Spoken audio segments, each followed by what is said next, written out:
Mga katrops, welcome back ulit sa aking channel, Sports React PH. At ngayon nga ay pag-uusapan natin ang balitang mas lumit nga na po ngayon ang lineup ng Golden State Warriors sa pagkuha nila kay Buddy Hield.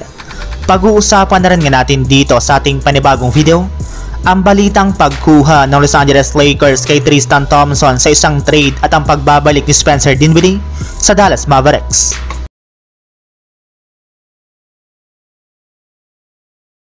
Kasunod nga po mga katrops ng magagandang ginawang move ng Golden State Warriors ng mga nagdaang araw sa free agency, ay tumataas na nga po ngayon ang confidence ng kanilang team, lalong-lalo na ang kanilang mga fans. Ang kaso lang may ilang mga NBA analyst pa rin nga po ang hindi tiwala ngayon sa kanilang nabuong lineup.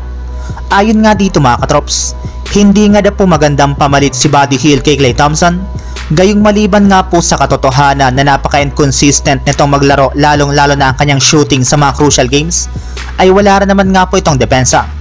Sa katunayan, kumpara nga po kay Klay Thompson ay mababa nga po ang height nito na aabot lamang sa 6'4", kung saan may hirapan nga po siyang bantayan ang best player ng kanilang mga kalaban. Sa madaling salita, mas liliit pa nga pong lalo ngayon ang kanilang lineup, lalo na ang kanilang backcourt. Kaya imbis nga po na mag-upgrade ang Warriors ay masyado nga po sila nag-downgrade ng kanilang lineup ngayong off-season. Samantala, pupunta naman tayo sa ating sunod na pag-uusapan sa balitang pagkuha ng Los Angeles Lakers kay Tristan Thompson sa isang trade at ang pagbabalik ni Spencer Dinwiddie sa Dallas Mavericks.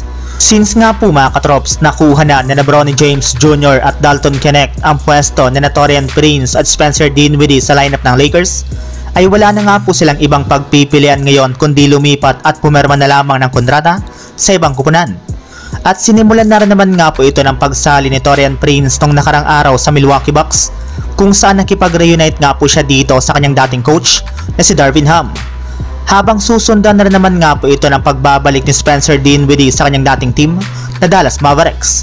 Ayon nga po sa kalalabas pa lang na balita, plano nga na pong kunin muli ng Dallas Mavericks si Spencer Dinwiddie ngayong off-season.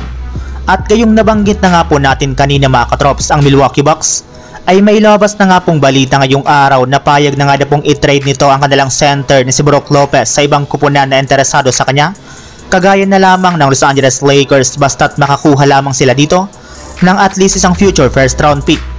Kaya kailangan na nga pong magdesisyon dito si Rob Pelinka, since magkakaroon na nga po sila ng tsansa na makakuha ng bagong big man sa kanilang lineup. So yun lang mga katrops, ang handog kong story ngayong araw. Sana nag-enjoy kayo, please like and subscribe my YouTube channel, Sports React PH, para sa iba pang story at update patungkol sa NBA. Kita-kits muli sa ating susunod na video.